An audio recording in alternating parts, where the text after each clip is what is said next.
बाबर साहब, अस्सलाम वालेकुम सर, बहुत बहुत शुक्रिया वक्त देने के लिए। पहले तो अकबर बाबर साहब, शायद बुनियादी सवाल ये है कि अब पाकिस्तान तहरीक इंसाफ के आप बानी रुकन तो हैं, लेकिन अब आपकी पार्टी में उस तरह से मकबूलियत भी नहीं है, कबूलियत भी नहीं है। फिर आपको इस इंटर पार्टी इलेक्शंस में क्या इशू आ रहा है? क्यों आप इसके ज़ाहिर है इसके खिलाफ दरखास्तें लगा रहे हैं? वालेकुम अस्सलाम जी, बहुत बहुत शुक्रिया। देखिए, जहाँ तक पार्टी की मकबूलियत का ताल्लुक़ है या सियासत की मकबूलियत का ताल्लुक़ है, तो मैं आपको याद दिलाता हूँ कि जब 2002 इलेक्शन के दौरान और उसके बाद पाकिस्तान तहरीक इंसाफ पार्टी के तौर पे बहुत श्रिंक हो गई थी और एक काफ लीग बन गई थी, और उस वक्त जो हमारी अक्सरियत जो थी, जो भी पार्टी में वो थे, वो सब लोग छोड़ के चले गए। हाँ। तो उस वक्त पार्टी के जो चेयरमैन है इमरान खान को मैं ही तकरीबन रोज़ाना उनके घर से लेके जाता था दफ्तर, यहाँ इस्लामाबाद में 66 बाज़ार रोड पे था। तो इमरान हमेशा मुझे कहते थे कि अकबर, मेरी पूरी जमात जो है तेरी गाड़ी में आ जाती है। और फिर हम दफ्तर में बैठे होते थे तो वो ये कॉमन फ्रेज था कि मेरी पूरी जमात जो है ना इस कमरे में और मेरी गाड़ी में, तो अक्सर कहते हैं। अच्छा, अब इतनी थोड़ी छोटी सी पार्टी रह गई थी तो मुझे तो छोड़ देना चाहिए था, क्योंकि हम पॉपुलर जमात तो नहीं थे। हमें तो टांगा पार्टी का लेबल दिया जाता था।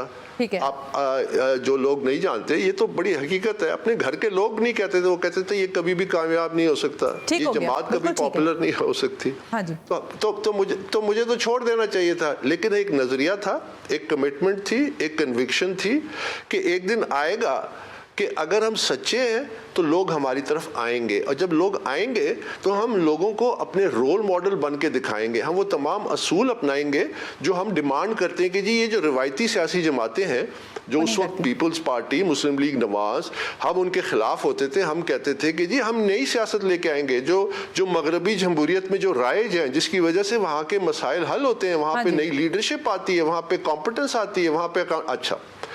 तो मेरा जो सियासी फ़लसफ़ा था वो पहले दिन से यही था, और हम सब ने ये जमात बनाई इस वास्ते थी। कितनी अलमिया की बात है कि आज पार्टी जिन वकीलों के हाथ में चली गई है, वो कहते हैं जी कि इस किस्म के intra party elections people's party में भी होते हैं, नून लीग में होते हैं। क्या आज पाकिस्तान तहरीक इंसाफ का रोल मॉडल ये जमातें बन गई हैं?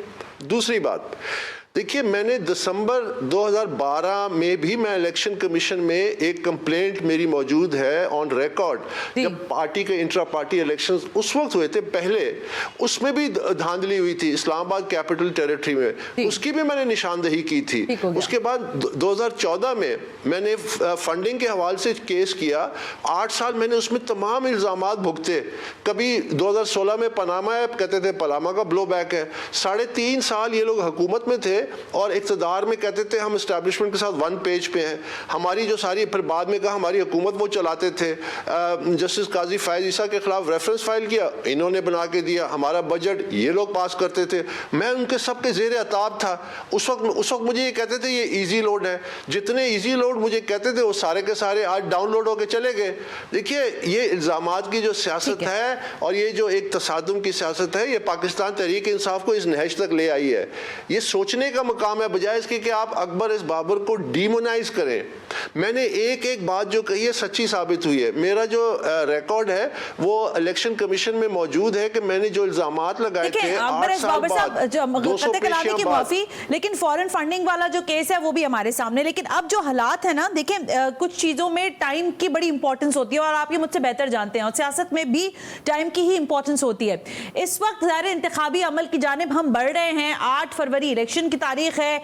इधर इलेक्शन कमीशन के अंदर आपने जो दरखास्तें लगाई, जो गुज़िश्ता रोज समातें हुई हैं, उससे तो ये लग रहा था, जो जाहिर है वहां पर इलेक्शन कमीशन के मेंबरान में से एक से जो गुफ्तगू हुई आपके वकील की, उससे ऐसा तासुर मिला है कि दोबारा इंतखाबी अमल तो नहीं होगा।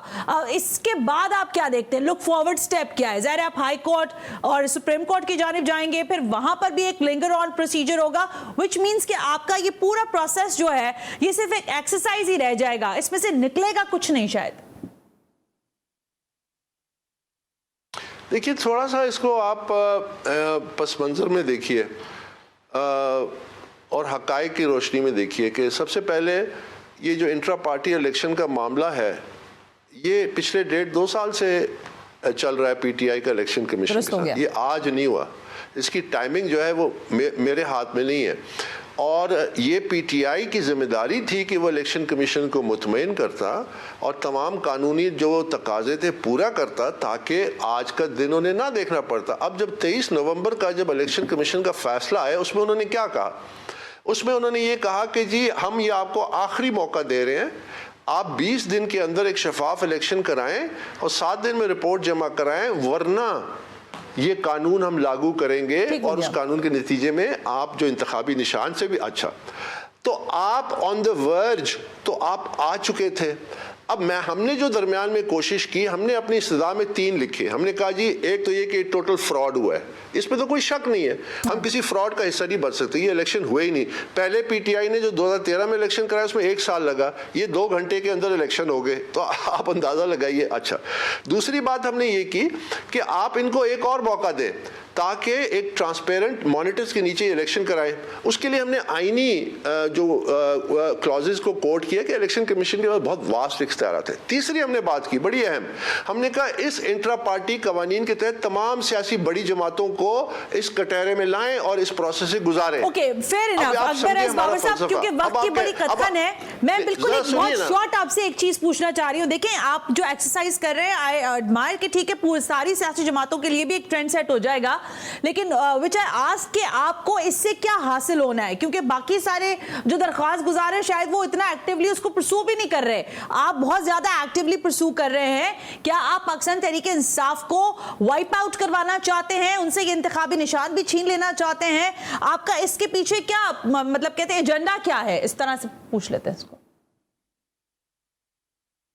आप मेरी अगर बात को थोड़ा सा वो रखें मलूज़ हाल, तो आप, मैंने अभी यही कहा कि अगर फर्ज किया कि हम ये दरख्वास्त ना डालते, ठीक है, आप ये एज्यूम करें हम ये ना डालते, हाँ, तो क्या आपके ख्याल में इलेक्शन कमीशन इस नाटक को तस्लीम कर लेता? उसके नतीजे में तो ऑटोमेटिकली वो कानून लागू करता और जो होना था वो हो जाएगा।